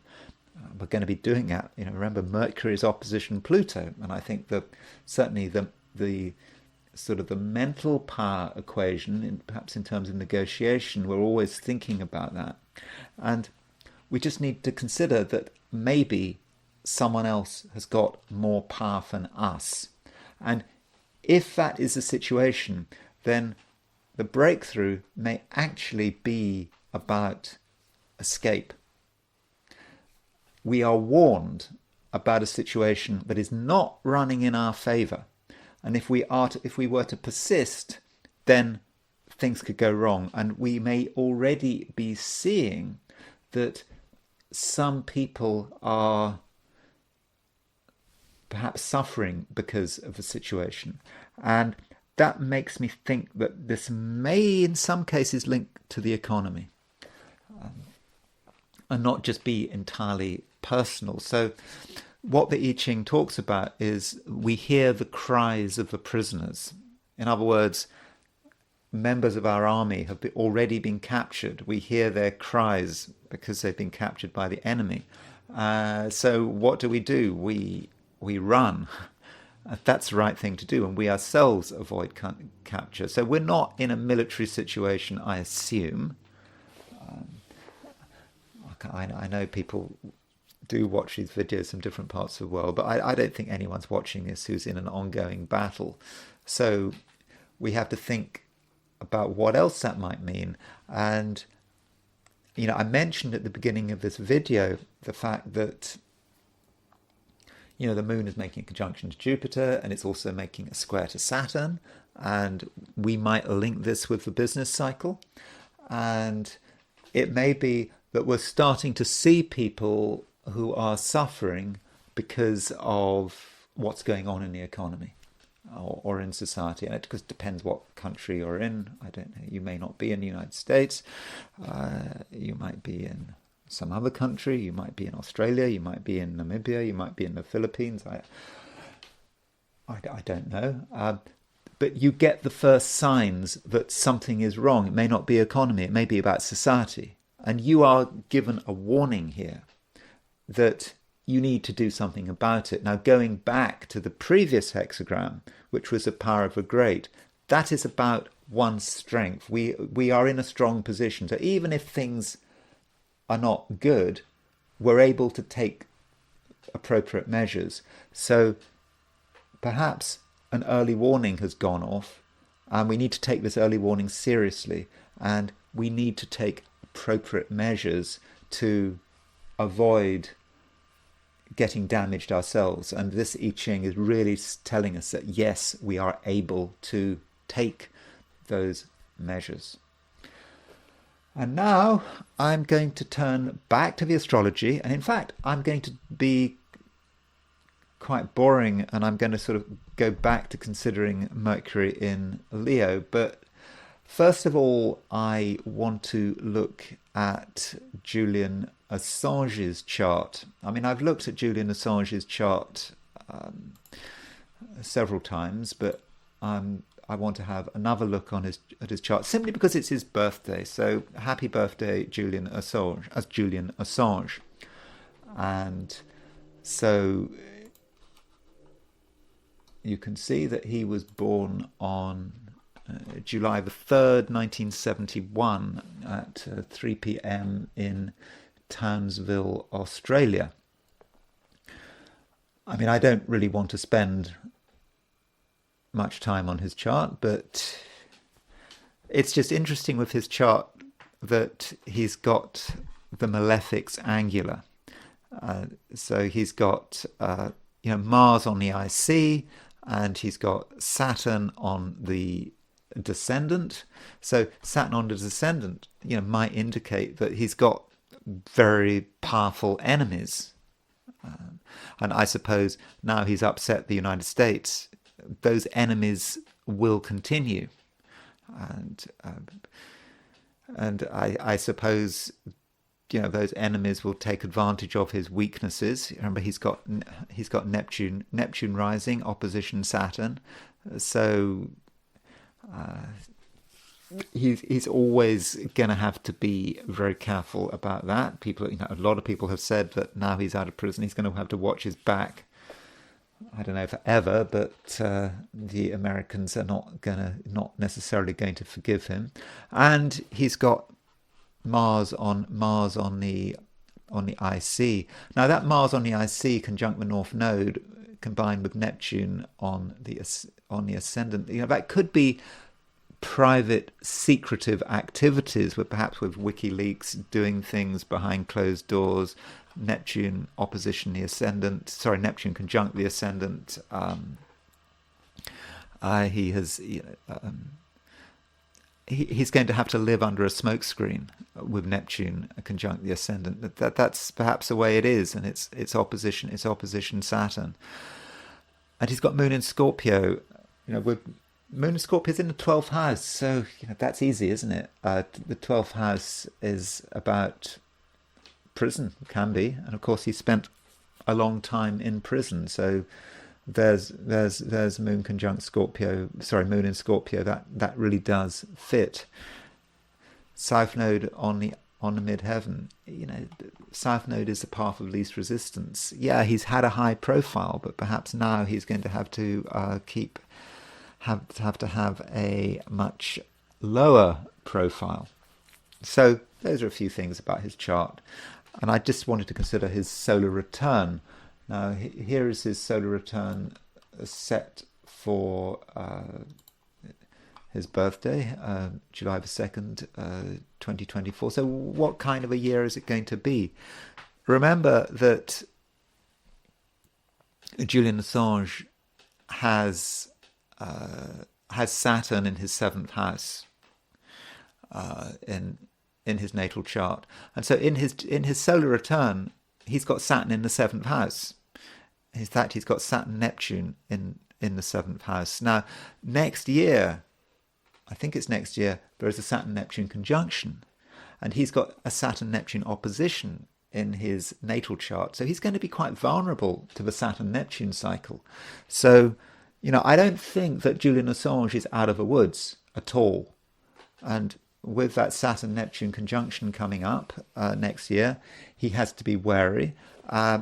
In the solar return, he's got Saturn in the 7th. I think that could be problematic. Plus, the moon is in Taurus at the time of his solar return. The moon is moving to a conjunction of Uranus. So I think that solar return may indicate that he needs to continue. He does have to continue to be, I think, very careful. I know that's stating the obvious, but I think that the solar return really does reinforce this, and so he has to be careful about how his enemies are operating and the ways they might, try to undermine him. There are many ways to undermine someone. You don't have to kill someone or assassinate them. You can do something to try to undermine their reputation. Then also there is his converse solar return. So looking at the solar return for 51 years before he was, 53 years, because he's just turned 53, that's right, isn't it? So 53 years before he was born, which takes us to July the 3rd, 1918. So look at this chart. He's got Saturn in the 7th house again. We're seeing a lot of Saturn in the 7th house, and Saturn conjunct Neptune in the 7th house. This is a real warning here. I think that he's got Saturn in the 7th in his natal chart. He's got Saturn in the 7th in his direct solar return. He's got Saturn in the 7th in his converse solar return. He's got in his natal chart. He's got Saturn opposition Neptune in his and in both his converse and direct solar returns, he's got wide conjunctions between Saturn and Neptune. So I do think, yes, he has to be extremely careful. Just because he's out of prison, it hasn't gone away. And look at, the moon from a converse perspective is square Neptune. So I think the solar returns and plus the transits he's going to have, just a reminder finishing with his chart, his natal chart. Well, it's not so much the transits; it's the fact that there's a Saturn Neptune conjunction. I think next year. I think it's at about 1 degree Aries. It may not impact him directly, but because he's got a Saturn Neptune opposition in his natal chart, which is angular, I do think that Saturn Neptune conjunction next year could be quite difficult. Okay, that's Julian Assange, and I want to go back to Mercury in Leo and just look at some Mercury in Leo charts. Whatever the good, the bad, and the ugly. I don't really have any particularly good people, as in nice people. I don't know. Let's look at someone who is pretty unpleasant. Let's start off with David Kozák. David Kozák is a mass murderer. He shot a load of people in Prague at the end of last year. So I think that was in December. So there was a shooting in Prague. I think at the Prague. I think it was at the Charles University. I did cover this at the time, on December the 21st, 2023. And here's a chart for the shooting. And obviously in December, Mercury certainly not in Leo. So the person who did the shooting, by all accounts, he was a student. He was there. By all accounts, he was very intelligent. I think he was even a star student. But he had this systematic plan to commit shootings, to do these shootings. He even practiced in a sort of a horrific kind of way. He shot. There was a father taking his child for a walk, and he killed them just before. So it was all planned out, and so I think it might be just a good idea to look at his chart and to see, what is the nature of someone who did this killing. And I don't know his time of birth, but his Mercury is just in Leo. Okay, I don't know how fast Mercury was moving at the time, but I think it's reasonable to think that Mercury was in Leo, and he had Mercury conjunct the Sun. And so you could say that with Sun Mercury in Leo and in a fixed sign, this might be someone who is just very focused on the plan. And once someone with fixed signs, once they get it into their heads that they're going to do something, they just go and do it.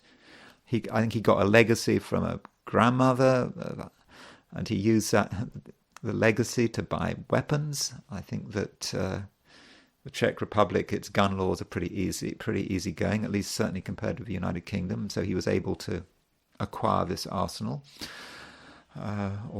and that Mercury is opposition Neptune. So and it's square Jupiter. So you could see how with Mercury opposition Neptune and square Jupiter, you can see how someone can develop some strange ideas. And because it's all in fixed signs, you just pursue those ideas and you just can't stop. So that might be how Mercury in Leo is working. Mercury is not combust. The Sun is quite a long way from Mercury, although notice the Sun is square Mars. So he's got Mercury opposition Neptune, Sun square Mars. So that's an extreme example of Mercury in Leo and how it might be working and how it's linked with that T square. Another person who was very intelligent, and I think she committed suicide, was where's she gone? She's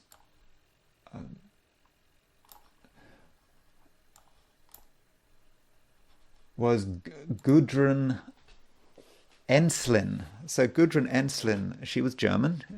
She was born in 1940, and she was very intelligent. She was, I think she was studying for her PhD. And anyway, she got involved in the Baader-Meinhof gang. I think she was a leader of the Baader-Meinhof gang. And by the late 60s, she was setting fire to department stores. And so she was the intellectual leader of a terrorist group. And there's her Mercury in Leo, and there is her Sun in Leo. And so Mercury is about having the idea. Once she's got the idea, she sticks with it. And Mercury conjunct Pluto, that is perhaps the extremity of realizing or believing there is no other alternative. And notice how Mercury conjunct Pluto is square the midheaven. So someone believing that there is no alternative. One has a goal, which is connected with social justice. That was what inspired the Baader-Meinhof gang. I think that they started off, I think, by thinking about social justice in Germany, but in the end they became concerned with the Palestinian cause, and so that was really important to her. So Mercury conjunct Pluto gives the reminder that Pluto can be about extremism, and that can be a real manifestation there. Another person with Mercury in Leo is the Treasury Secretary, Janet Yellen. And Janet Yellen is perhaps a somewhat controversial figure, but Janet Yellen is someone who really does believe she's right, and she's supposedly the economic guru. She was, chair of the Federal Reserve, and which is supposed to be a politically neutral position, I suppose. But now she is Biden's Treasury Secretary, and she's got clear ideas about the way the economy should be organized, and she likes to lecture the Chinese about how they should be running their economy, and how, I think it was it Yellen? Was it Yellen who told the Chinese they were producing too much, or something like that, or certainly giving warnings to the Chinese? And there she is. She's got Mercury in Leo, and she's got the Sun in Leo.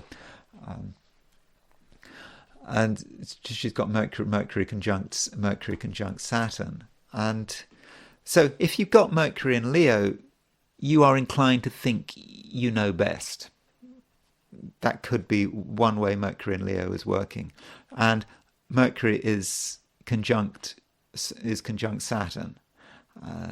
So this is a woman who takes herself seriously. Remember, I don't have a time of birth for Yellen. So what do you notice about that chart? Remember, she is the Treasury Secretary. What do you notice about that chart? What grabs you? Well, what grabs me is the fact it's got no earth. So here is someone who is in charge of the United States' economy. Remember, the United States has pretty much no earth in its chart. Okay, it's got Neptune in Virgo. And I'm just thinking that Janet Yellen, with no earth, look at all her air. She's got Venus-Mars conjunction. Moon might be in Pisces. She might have no water, actually. We don't know. This is assuming she was born at noon or before. She would actually have no water in her chart either, and it would be a completely positive chart, super positive chart. And so this is what we have to consider when we're looking at Mercury in Mercury in Leo. We have to look at the overall chart.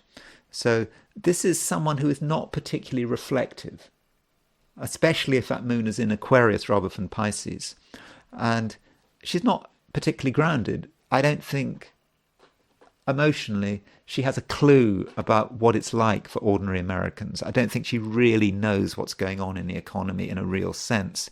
It's all about theory and ideas and what she wants and what the regime wants. But I do think that it's completely ungrounded. And there we have that Mercury in Leo with that lack of grounding, but just gives her that incredible self-confidence. Supposedly, but actually, I remember I looked at her, listened to her giving some testimony to Congress. She did not sound impressive at all. Not impressive at all. She sounded just weird. That was like at least my view of her. But I'm not convinced about Janet Yellen, and I think that Mercury in Leo could be a bit dangerous for someone who's the Treasury Secretary, especially as they've got no planets in Earth signs.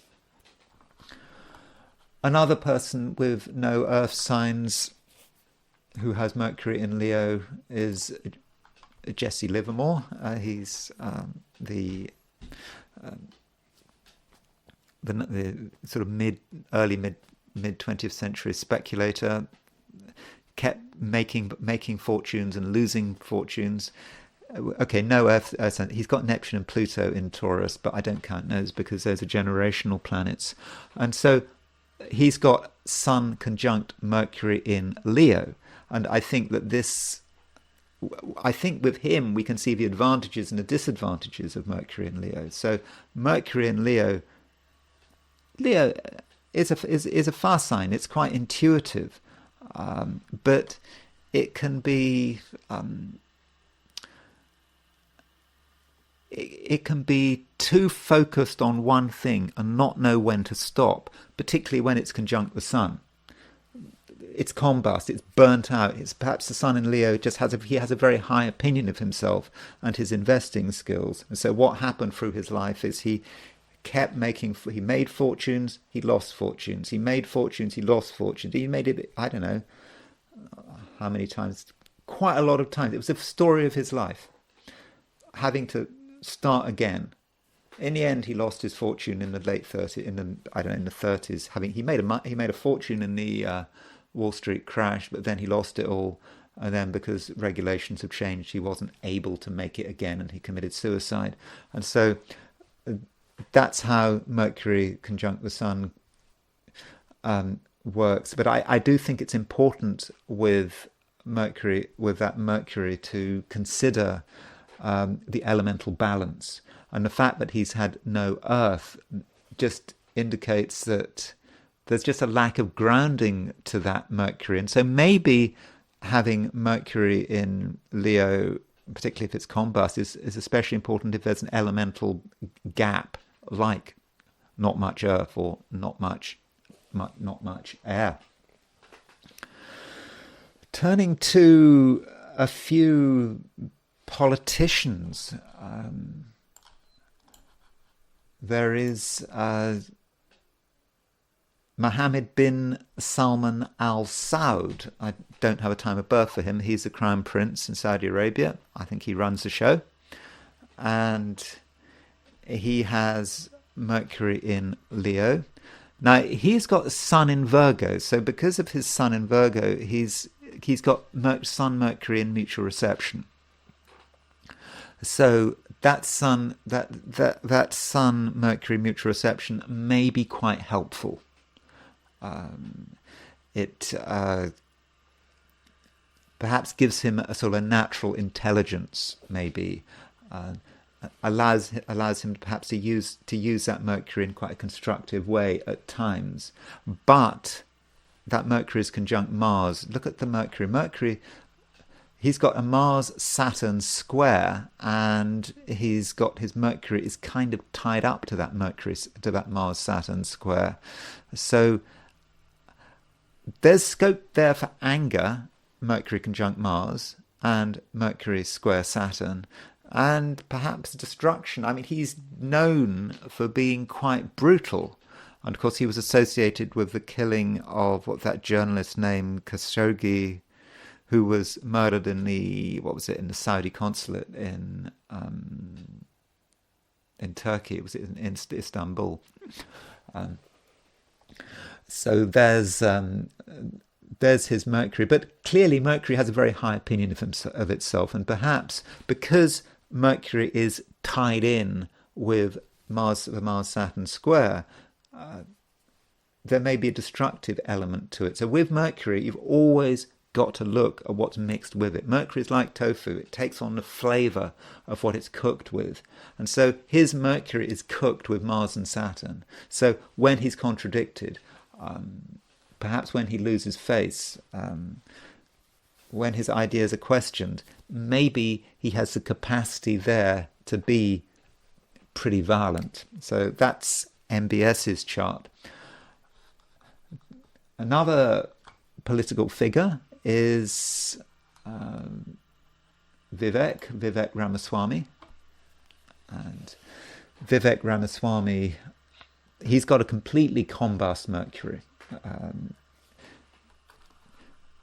Sun Mercury conjunction. Now, Vivek Ramaswamy is clearly an effective communicator. Maybe he's helped by his Venus in Cancer. And I suppose if someone has a conjunction between the Sun and Mercury, they may actually have a very high opinion of themselves, which is quite attractive, quite appealing. People appreciate strong opinions. It's a society we live in. I don't think it's necessarily a very good thing about the society we live in. But so Vivek Ramaswamy, obviously very intelligent and very sure of himself. People see that intelligence, they see that certainty, so they naturally go with it. And I suppose he's got his. You've got to consider the fact that Mercury is square Saturn. He can be quite sharp with his words. He can be quite critical. Maybe it's just hardworking. Maybe it's not a problem. But maybe Mercury square Saturn, in the end, suggests a bit of disappointment there. But he may always sort of hit a bit of a block, and I suppose he's hit a bit of a block with his desire to be president. I don't think Vivek will ever be president, certainly no time soon. But his Sun-Mercury conjunction does seem to be working quite well, and I think it's just his certainty, and maybe he's just got the intelligence to deal with a Sun-Mercury conjunction. I think a Sun-Mercury conjunction can be a real problem if you're not particularly intelligent, because then you think you're intelligent. So you've got to consider other factors. And then I suppose I have to consider Meghan, don't I? Meghan, I know people have different views about Meghan. People watching this video have different views about Meghan. And the thing about Meghan, here's her chart. She's got Sun-Mercury conjunction. I'm sure at some level Meghan's Sun-Mercury conjunction in Leo works very well. She gives the impression of being very sure of herself. And I'm sure in her interactions, with Harry, she was very clear, very certain what she wanted. And so that's always good, isn't it? And people like certainty. People like these great displays of confidence. But there can be a problem, because with Meghan, if her Mercury is so close to the Sun, it is combust. And so her thinking may not always be clear. And I think most importantly, with Mercury conjunct the Sun, Mercury is supposed to perhaps work out what's happening, in the world out there, and you're supposed to process information, but maybe Mercury is not able to function as well as it should do because of its proximity to the Sun. So we could end up with someone who is completely arrogant. And I think what we saw that Mercury conjunct Sun in Leo I think most clearly when she did that podcast, and wasn't she interviewing famous people like Mariah Carey?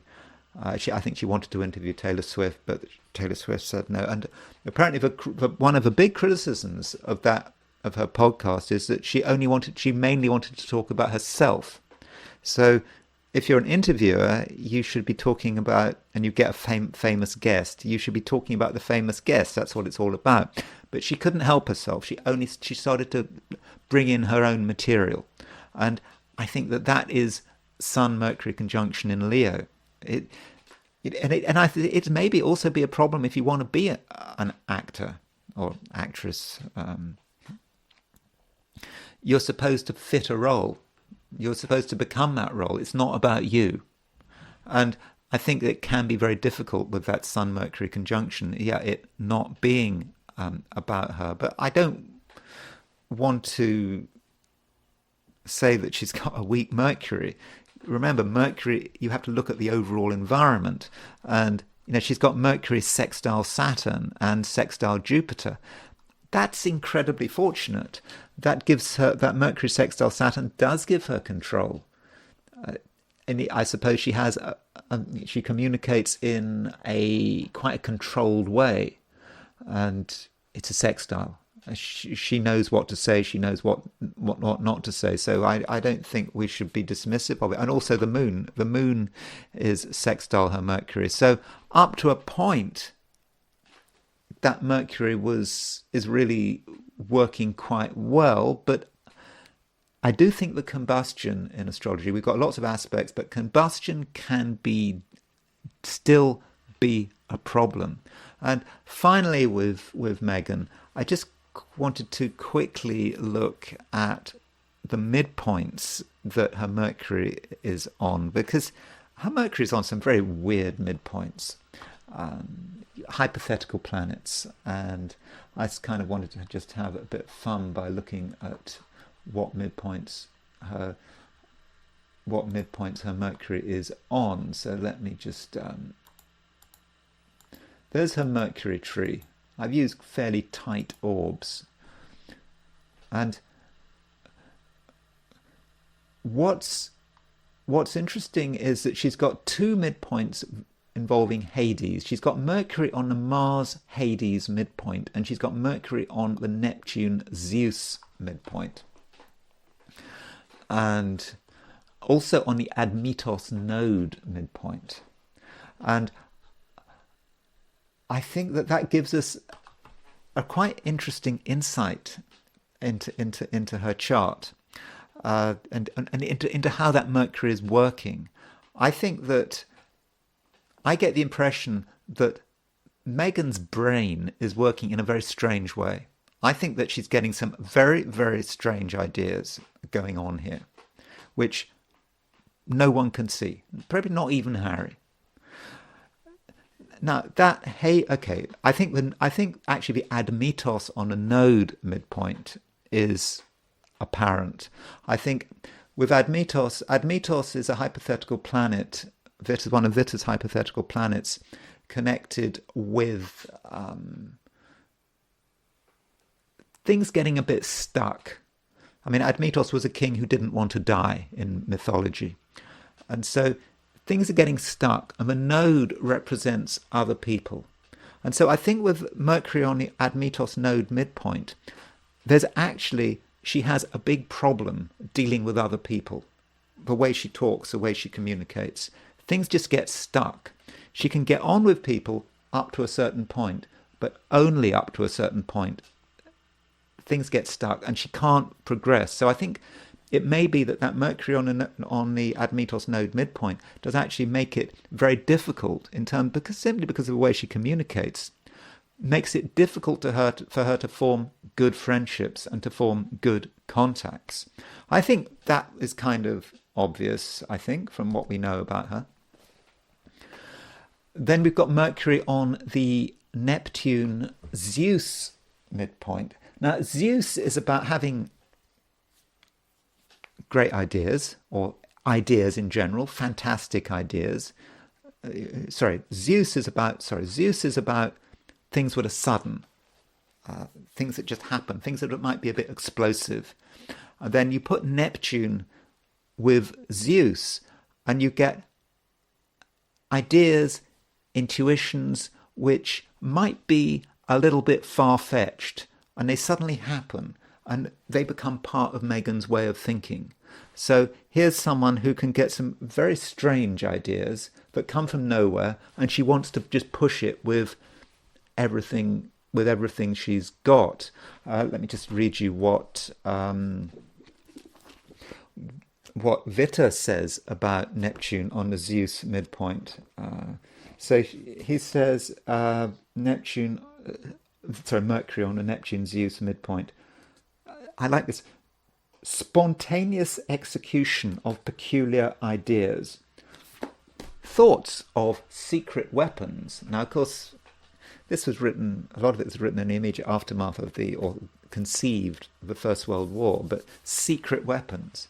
I like that idea that sort of she's always thinking about her secret weapons and having strange ideas just coming from nowhere, and they just become part of the way she's thinking. So what is she thinking? What is going on in her head? I mean, it really is interesting, and I'm just thinking that these midpoints are giving some indication there. And then we have Mercury on the Mars Hades midpoint, and I think the Mars Hades midpoint does indicate that deep down, here is someone who has some really quite distressing thoughts, some thoughts which are quite damaging and poisonous, and really wishing people badly, I think. And I think that when Vita talks about the Mercury on the Mars Hades midpoint, he talks about forbidden territory. He talks about one's ideas moving into forbidden territory. And so she's almost having thoughts about what she wants to do which are forbidden because they're socially unacceptable. I'm not talking about anything that is criminal or anything. It's just things that are just plain wrong, that society would not accept. If society knew the way she was thinking with that Mercury aspecting the Mars Hades midpoint, it would be shocking. And I understand we all have dangerous thoughts. All of us have terrible thoughts. But there's something about Meghan which is it's her mind. The midpoint structure of that Mercury really does indicate that some really interesting things are going on in her head. Anyway, those are some thoughts about Meghan. It's speculation, of course. I understand that some of you listening are great fans of Meghan, and it's just a possibility, and it is just astrology. But I thought I'd just play with that Mercury tree because I did find it rather interesting. So anyway, thank you very much for listening, if you're still here. And if you enjoyed this video, I'd be very grateful if you were to like it. And if you are not subscribed, I'd be super grateful if you were to subscribe. And if you want to buy me a coffee, there is a link in the description. So thanks again for listening, and I will talk to you again tomorrow.